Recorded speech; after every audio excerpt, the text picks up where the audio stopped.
En el antiguo Egipto, el legendario faraón Keops ha muerto. ¿Quién sucederá al constructor de la mayor pirámide de la historia? Parece haber habido un poco de tensión entre los miembros de la familia.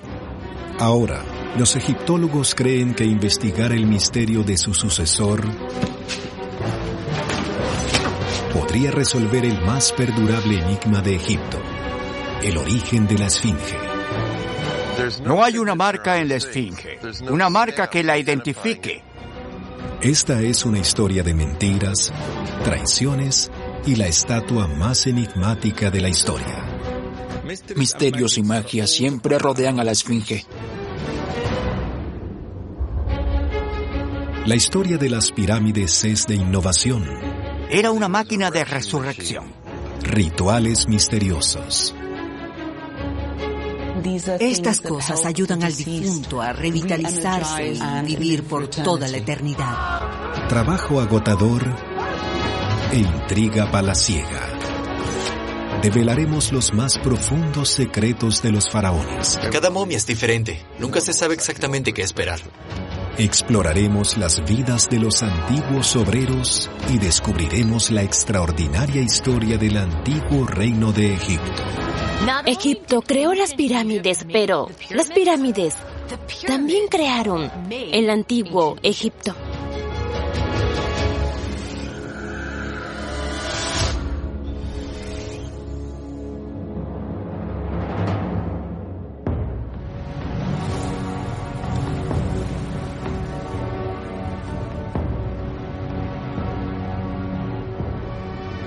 En la meseta de Giza, en Egipto, la famosa Gran Pirámide tiene una vecina igualmente imponente. Este enorme monumento, formado por casi 2 millones de metros cúbicos de roca, fue ordenado por un faraón llamado Kefren.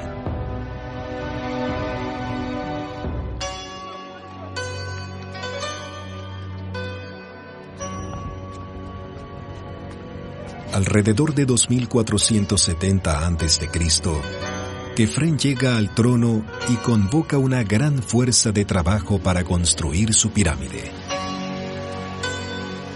Artesanos profesionales y trabajadores calificados continúan una larga tradición de construcción de pirámides en Egipto. El padre de Kefren es el legendario faraón Keops, el constructor de la Gran Pirámide y, al igual que su padre, Kefren quiere que su pirámide se construya como una tumba que garantice su inmortalidad.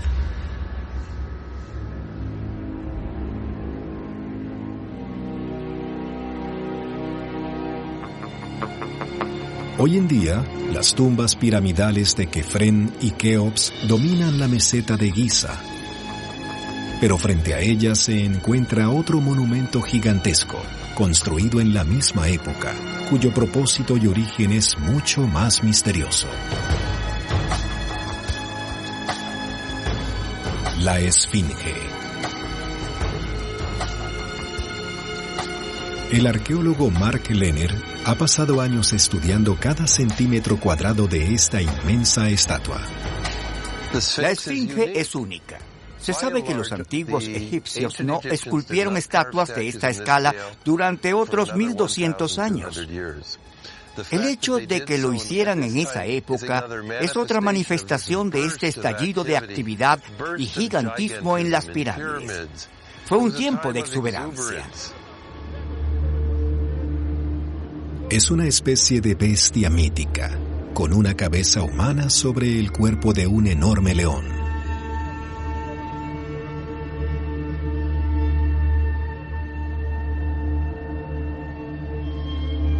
Nada parecido se había intentado antes en una escala tan descomunal.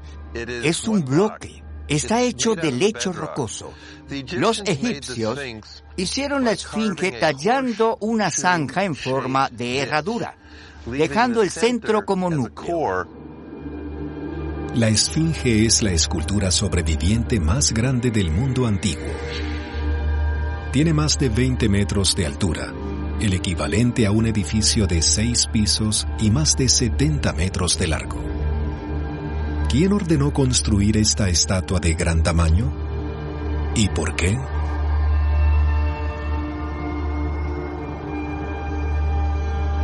Es un misterio que ha intrigado a los historiadores durante siglos. No hay una marca en la esfinge, una marca que le identifique como un rey en particular.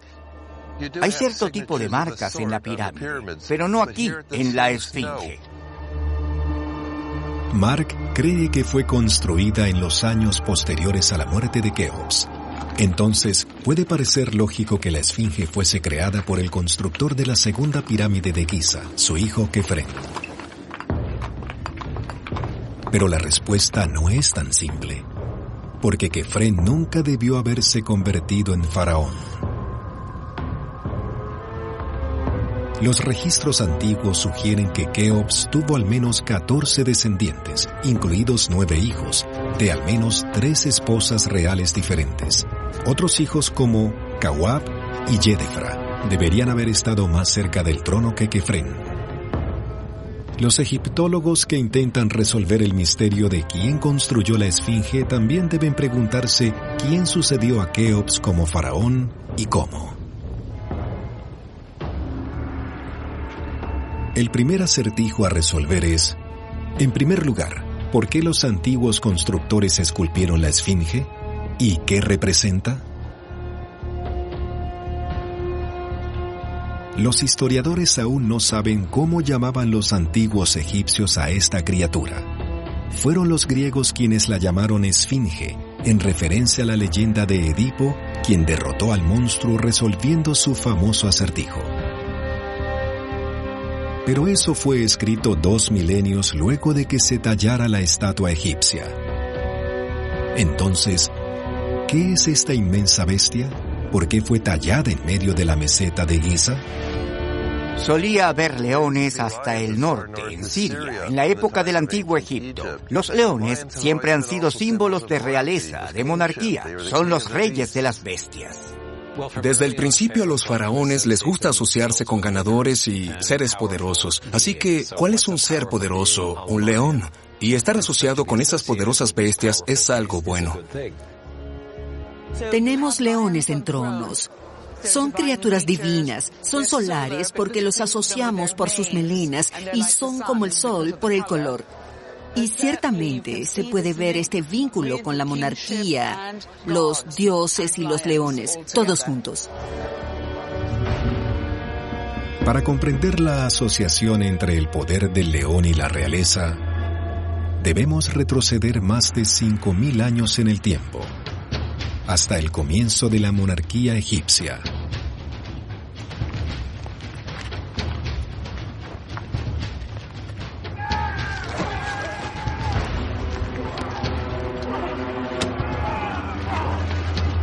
Alrededor de 3150 a.C., un faraón guerrero gobierna el país.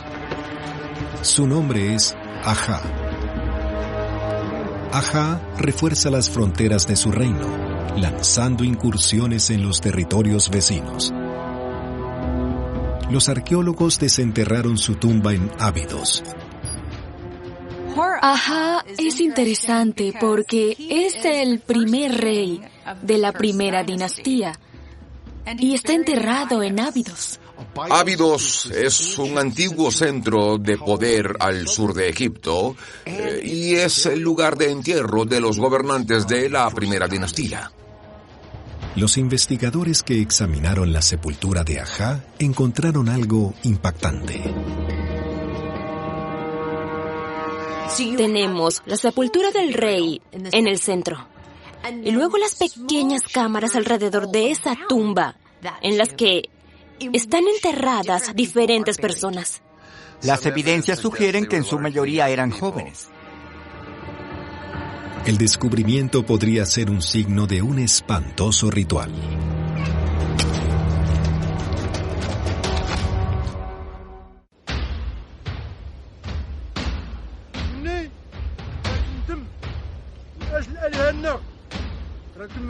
En Abidos, hace más de 5.000 años, algunos egiptólogos sugirieron que el faraón Aja ordenó que los sirvientes fueran asesinados como un ritual y enterrados junto a él.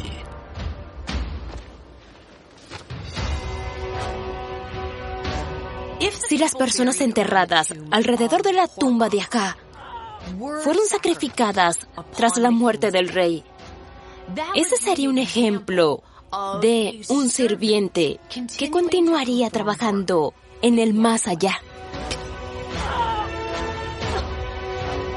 De ser cierto, estos serían los primeros sacrificios humanos conocidos en Egipto. Pero sin más pruebas, quedan dudas. No podemos decir con certeza si las personas enterradas alrededor del rey fueron asesinadas como un ritual. Quizás incluso se suicidaron tras la muerte del rey.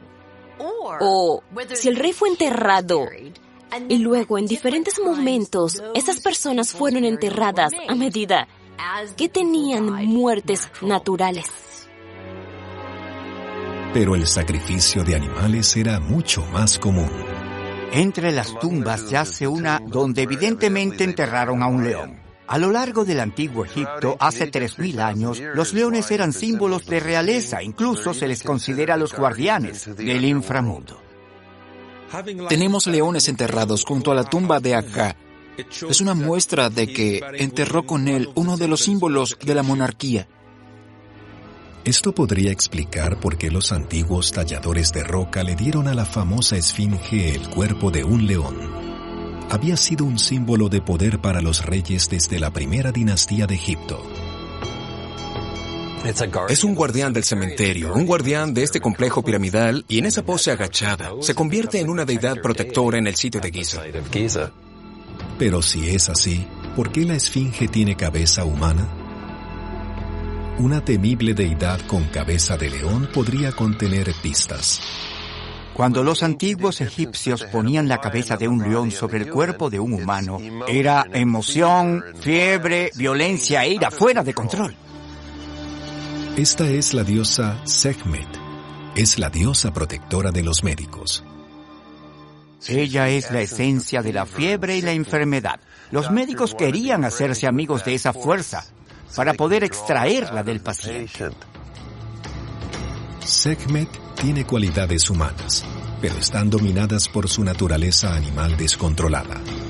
Quizás con la esfinge es al contrario. Aquí, sin embargo, tenemos lo contrario, es inteligencia en control de las fuerzas animales. La esfinge simboliza la inteligencia y el control sobre la fuerza, sobre el poder.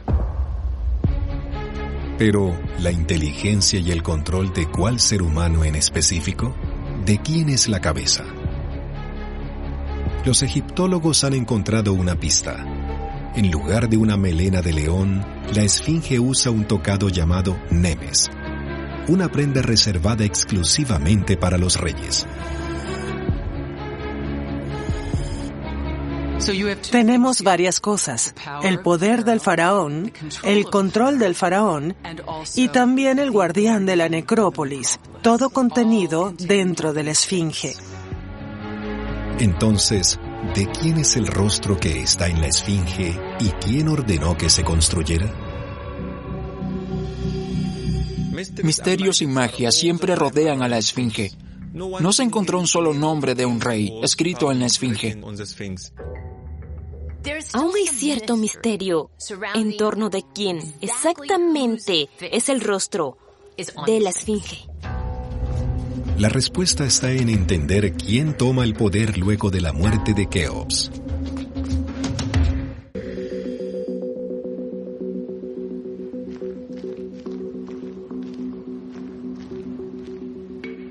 La egiptóloga Salima Ikram investiga la necrópolis de Giza en busca de pistas. Aquí es donde fueron enterrados los familiares de Keops. El color de las pinturas aún luce tan fresco en algunos lugares que parece que el artista acaba de pintarlas. En las paredes de esta tumba, los antiguos artistas pintaron una imagen del hijo mayor de Keops, el príncipe Kawab. Parece haber existido un poco de tensión entre los miembros de la familia, pero ese es quizás el caso en una familia real, cuando nunca está claro quién va a heredar.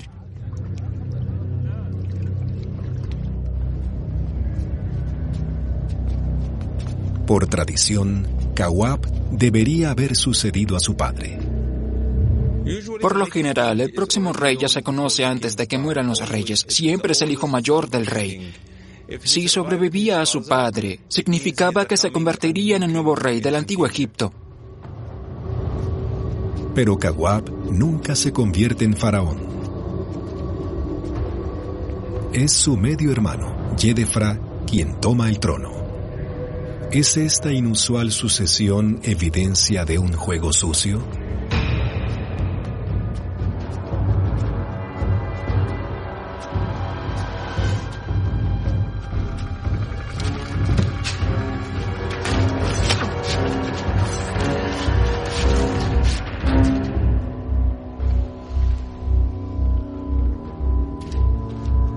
La teoría que Yedefra asesinó a Kawab fue iniciada por un famoso arqueólogo estadounidense llamado George Reisner. Él es el primero en investigar la cronología de la sucesión, en un intento por descubrir los secretos de la Esfinge.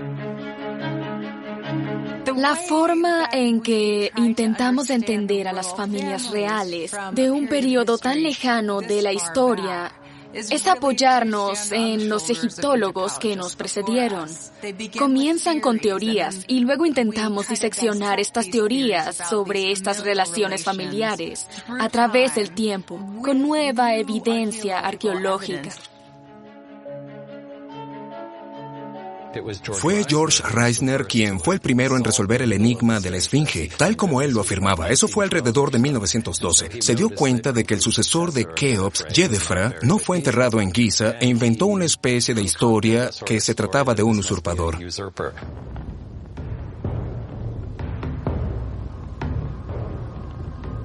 Yedefra nació de una esposa real secundaria de Keops, que era del área de la actual Libia.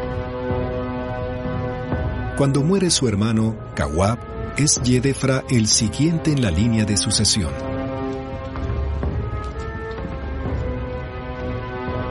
Reisner ve una historia de asesinato y poder sacada de Shakespeare. Los egiptólogos modernos tienen sus dudas. En el sentido de la historia es bueno, porque todo el entendimiento humano está impulsado por la narrativa, pero el hecho es que la historia familiar está oculta en la niebla.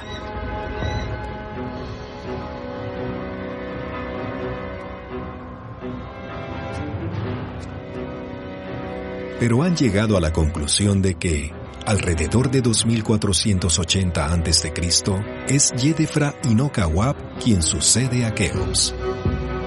Y ahora han descubierto que este inesperado faraón hizo algo impactante.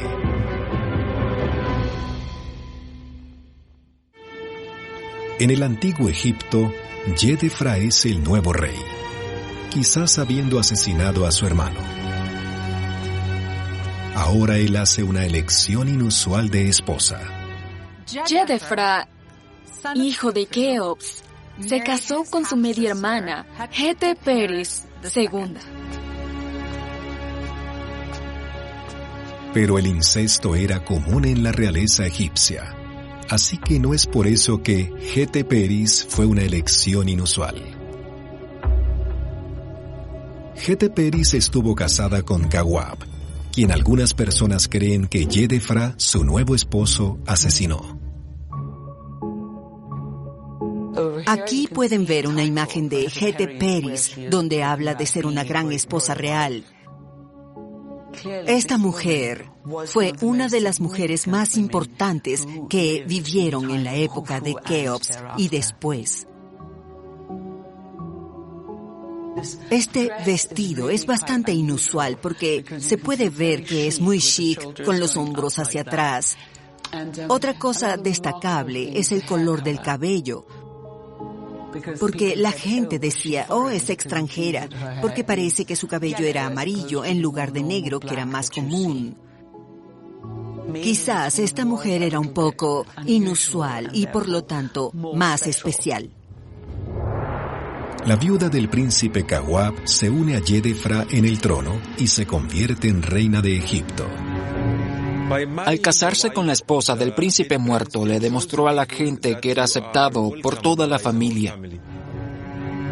Pero, ¿en verdad Yedefra merece su reputación de usurpador que asesinó a su hermano? ¿Y pudo ser el rey que construyó la Esfinge?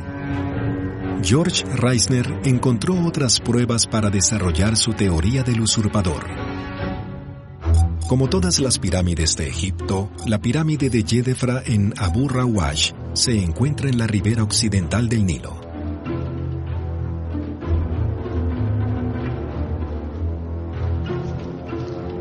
El egiptólogo Basil Dobrev recibió un permiso especial para visitar el sitio e investigar.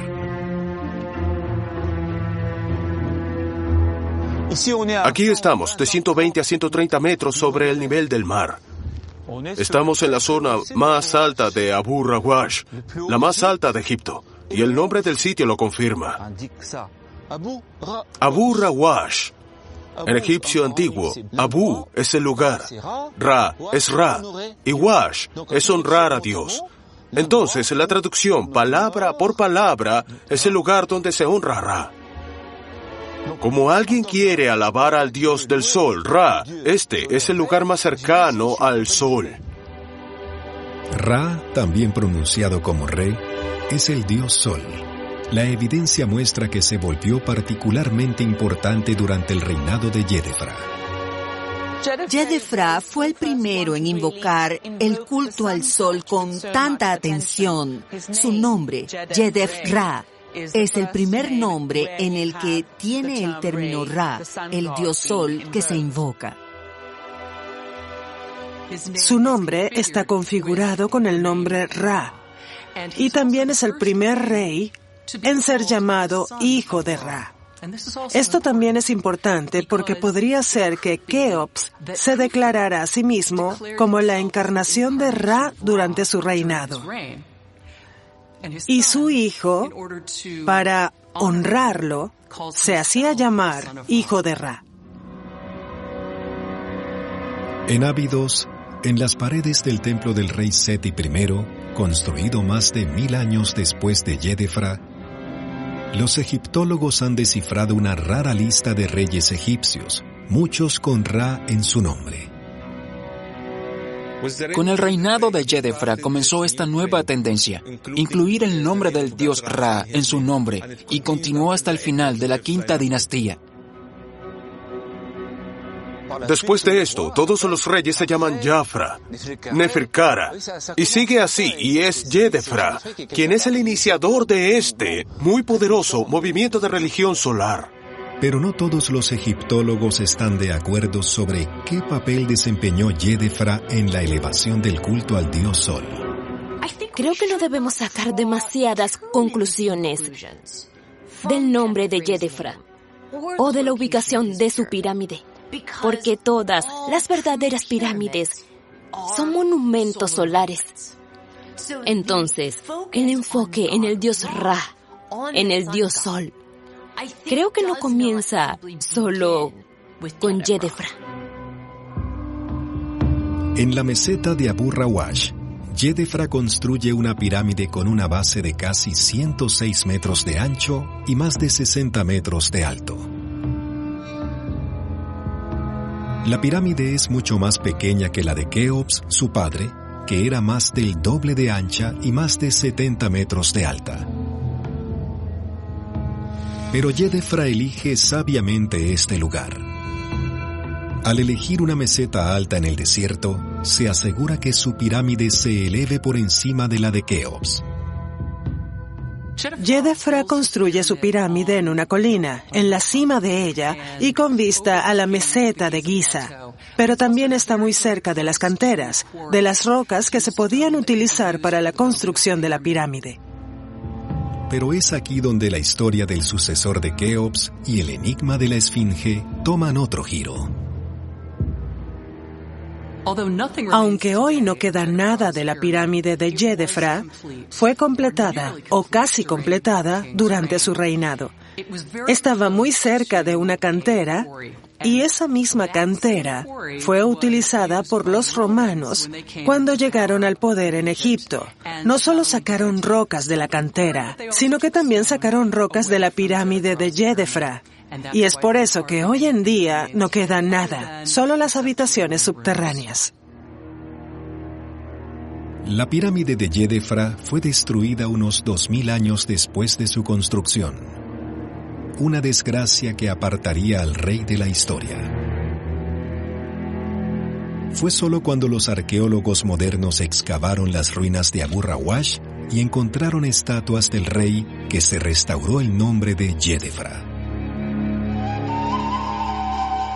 En la era antigua, si un rey quería proclamar su propiedad sobre la tierra o que la gente entendiera quién era, se debían erigir estatuas y monumentos para transmitir esa información. Pero las estatuas muestran que la destrucción del legado de Djedefra puede no haber sido un accidente.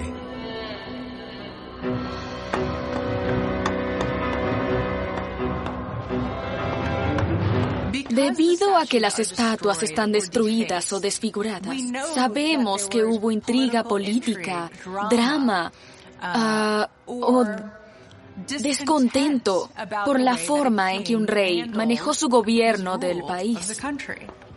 Porque el arte se utiliza como propaganda desde el comienzo de los tiempos. Las narices fueron rotas intencionalmente y el nombre de Djedefra fue cincelado.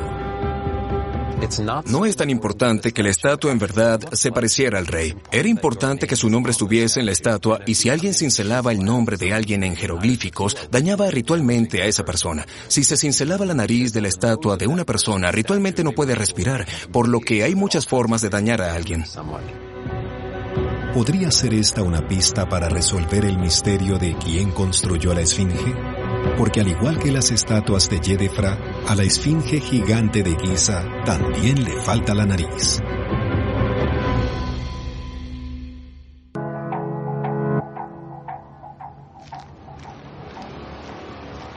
En Egipto, los arqueólogos intentan resolver el misterio de quién construyó la Esfinge e investigan al faraón Djedefra.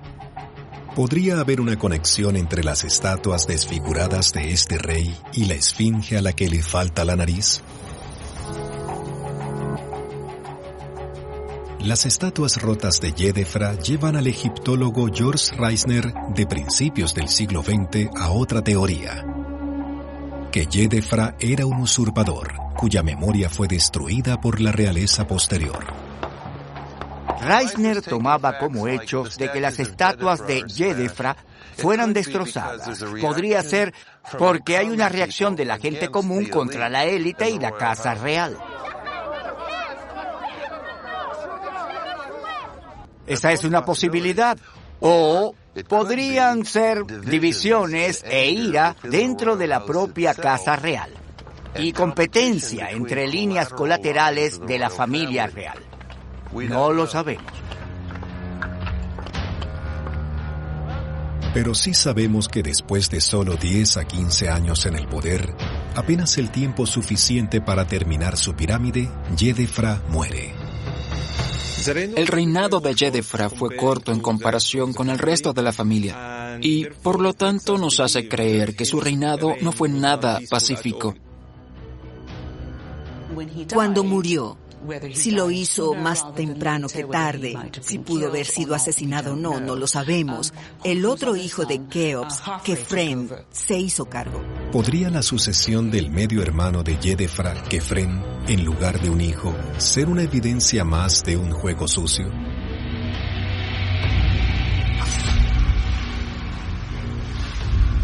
George Reisner pensó que sí. Teorizó que Djedefra fue asesinado por su hermano menor, Kefren, quien luego trató de destruir su memoria, dañando las estatuas de Abu Rawash.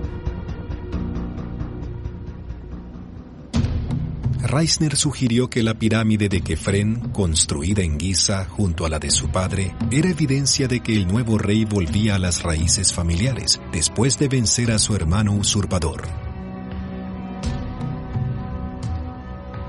George Reisner inventó la historia de que Kefren lo derrocó en cierto sentido y por lo tanto regresó a Giza como la meseta de origen. Pero los egiptólogos de hoy tienen sus dudas. Reisner tomó los hechos y los entretejió con la historia de la rebelión, la revuelta, la ira dentro de la familia de Keops. ¿Quién sabe? Quizás sea cierto, pero en realidad es una gran inferencia, para lo cual la vinculación de los hechos es una especie de imaginación de Reisner. Las narices rotas de las estatuas de Yedefra y la Esfinge pueden ser solo una coincidencia. Sabemos que la nariz en cada estatua es la parte más débil, así que es muy fácil ser destruida. No creo que haya un vínculo entre la destrucción de la nariz de las estatuas de Yedefra y la nariz de la Esfinge. Creo que es porque solo es la parte más débil de la estatua y se rompe naturalmente. Muchos piensan que las estatuas de Yedefra fueron desfiguradas miles de años después, durante la conquista romana de Egipto. Como haya sido, alrededor de 2470 a.C., Kefren toma el control de Egipto. Decide construir su tumba directamente al lado de la gran pirámide de su padre.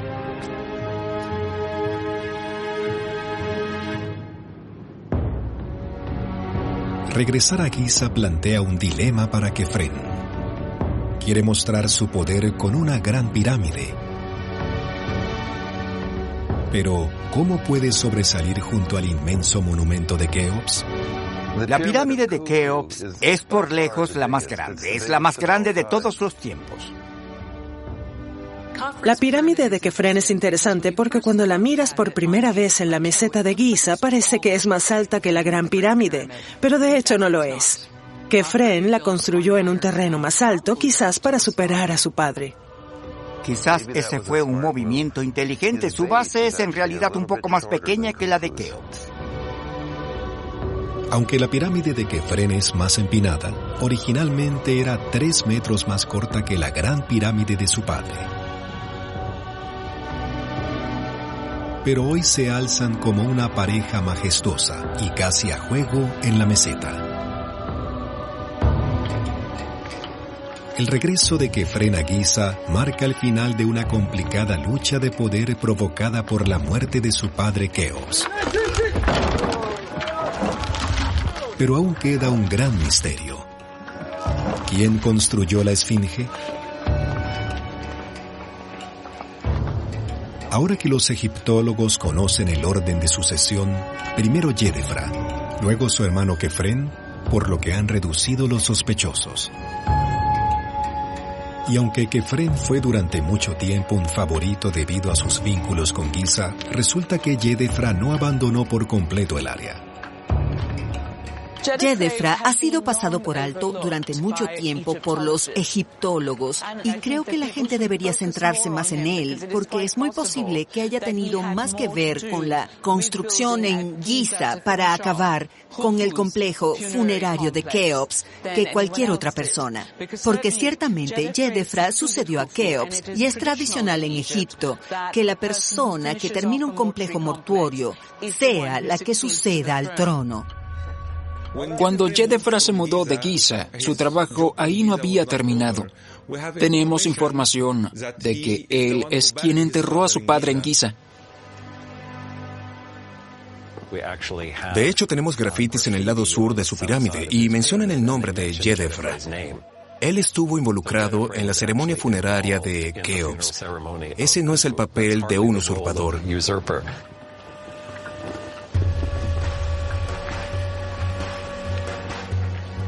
Y los arqueólogos en Abu Rawash han descubierto un vínculo entre Yedefra y la Esfinge, una estatua que se cree que es la esfinge más antigua de Egipto, que representa a la esposa de Yedefra, la reina Heteperis II.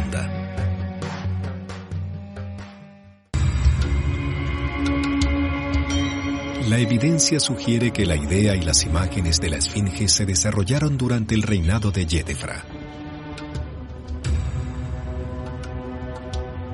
Y algunos egiptólogos ahora teorizan que la Esfinge de Giza podría haber sido construida por Yedefra, pero a la imagen de su padre, Keops.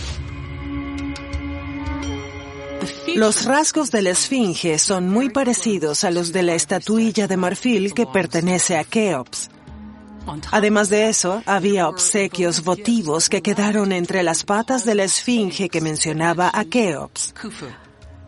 Además, la Esfinge usa una forma más antigua del tocado de Nemes, uno que encontramos durante el reinado de Keops.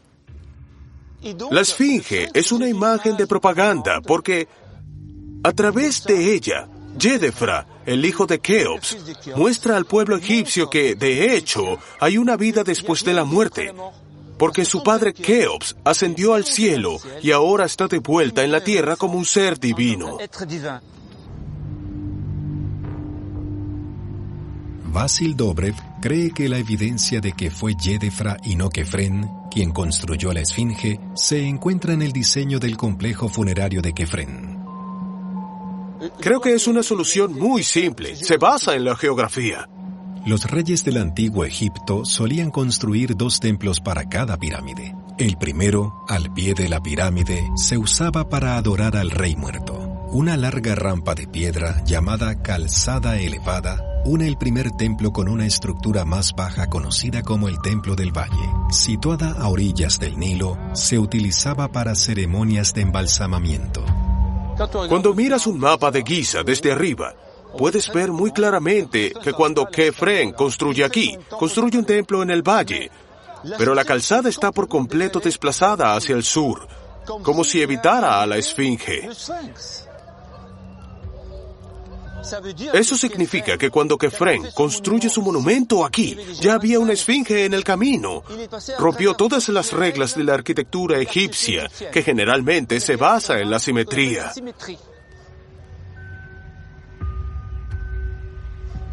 En mi opinión, fue Yedefra quien construyó la esfinge.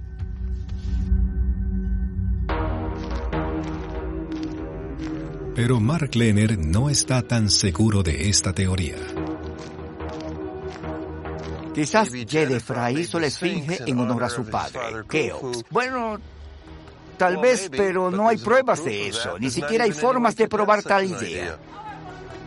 Mark cree que puede probar quién construyó la Esfinge.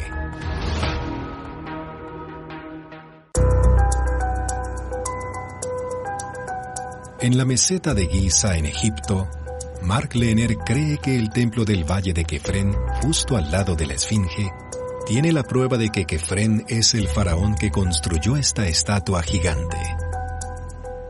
Creo que lo que sucedió es que Kefren tuvo la idea de tomar un acantilado de cantera y convertirlo en gran esfinge. Y como lo hicieron bajo el reinado de Kefren, los canteros tomaron las capas de la cabeza y el cuello de las capas superiores y las trasladaron hacia el sureste para construir el Templo del Valle.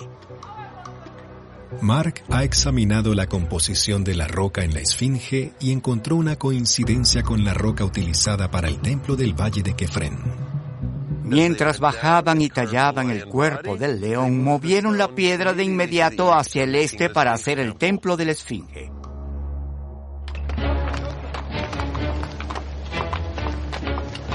Entonces, si Kefren construyó la Esfinge, ¿a qué faraón representa? Quizás al propio Kefren, un visionario como su padre, Keops, construyendo la Gran Pirámide. Lo que Kefren agrega a esta explosión en este periodo de experimentación a una escala gigantesca es la Gran Esfinge. Si es cierto, Kefren usa la Esfinge para proyectar su influencia. La Esfinge es la cabeza del faraón sobre el cuerpo de un león. Y el simbolismo detrás de eso es la inteligencia y el control del rostro del faraón sobre la fuerza y el poder del cuerpo de un león. A pesar de los desacuerdos que aún persisten entre los egiptólogos sobre quién construyó la Esfinge y a quién representa, todos concuerdan en un punto. que el constructor de la Esfinge planeó construir un templo frente a ella donde la bestia icónica podría ser adorada por un culto, pero nunca se completó.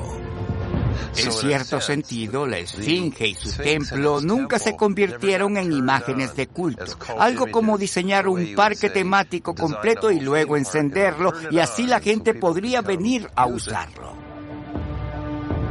El constructor de la Esfinge no tuvo oportunidad de consagrar su templo y de contratar sacerdotes para asegurar la continuación del culto.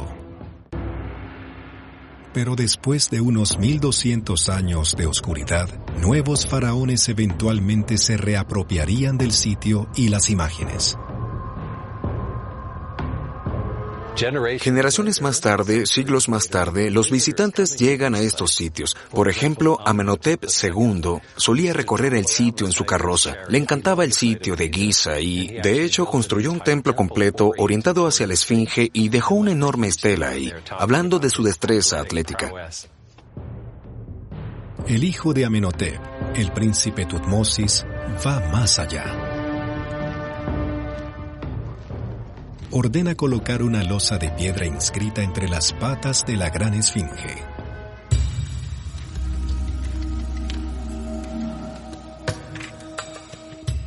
Tutmosis aparentemente no era el príncipe heredero. Tenía hermanos mayores. Los príncipes fueron educados en Memphis y eran entrenados en habilidades militares, conducción de carros, tiro con arco y flecha. Practicaba esas habilidades. Dice en este texto jeroglífico que se durmió a la sombra de la cabeza de la Esfinge, y la Esfinge vino a él en un sueño.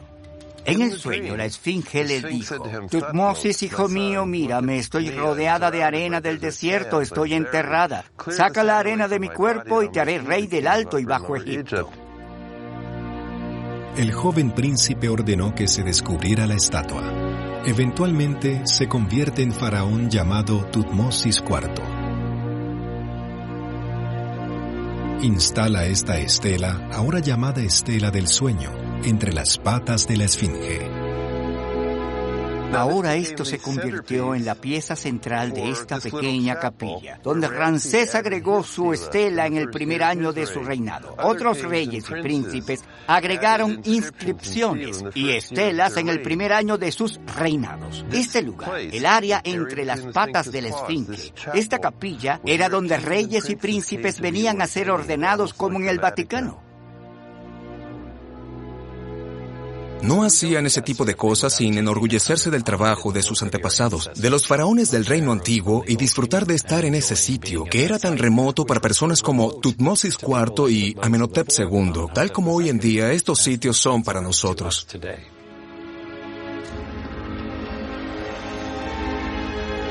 En los siglos antes que Tutmosis ordenara que se excavara la arena de la Esfinge, se había deteriorado. Entonces, el joven faraón ordena a los trabajadores que realicen una restauración completa.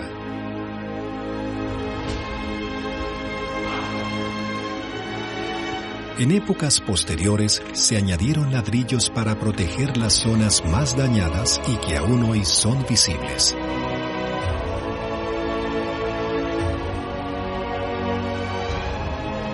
En la mejilla y en la frente se puede ver un poco de color, rastros de rojo.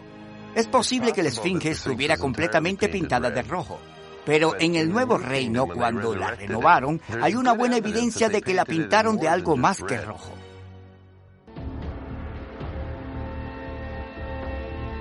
Cuando trabajamos en la capilla encontré pedazos de azul egipcio, el pigmento especial por el que los egipcios eran conocidos. En los intersticios entre las rocas había rastros incluso de amarillo. Había mucho rojo. Donde quiera que se pillaban las rocas, antes del trabajo de restauración de los 80 y 90, salía polvo rojo de entre las piedras, casi como si la Esfinge sangrara. Esto es de cuando la mayor parte de la Esfinge era roja. Hay evidencia de que se pintaron patrones de alas a los costados de la esfinge. Y de hecho, algunas de las estelas del Nuevo Reino muestran a la esfinge con alas a los lados del cuerpo del león. ¿Por qué? Porque era una cabeza humana, era un león, pero también es Horus, y Horus es el halcón. La esfinge, cuando fue restaurada en la era del Imperio, era una imagen mucho más colorida, compleja e icónica que la ruina que contemplamos hoy.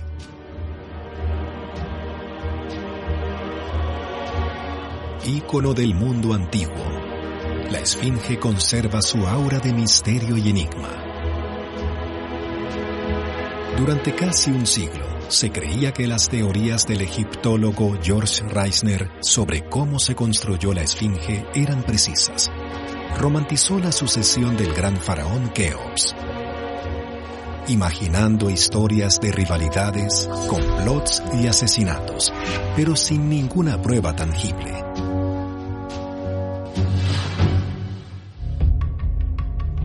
Hoy, los especialistas están más intrigados por la decisión de Kefren de regresar a Giza y construir su pirámide junto a su padre. Sin registros sobrevivientes de quién construyó la gran esfinge, el misterio permanece. Ya sea que Kefren la haya construido o, como se ha sugerido, que la esfinge fue construida en memoria de Keops por Yedefra, no sé si aún tenemos buena evidencia definitiva.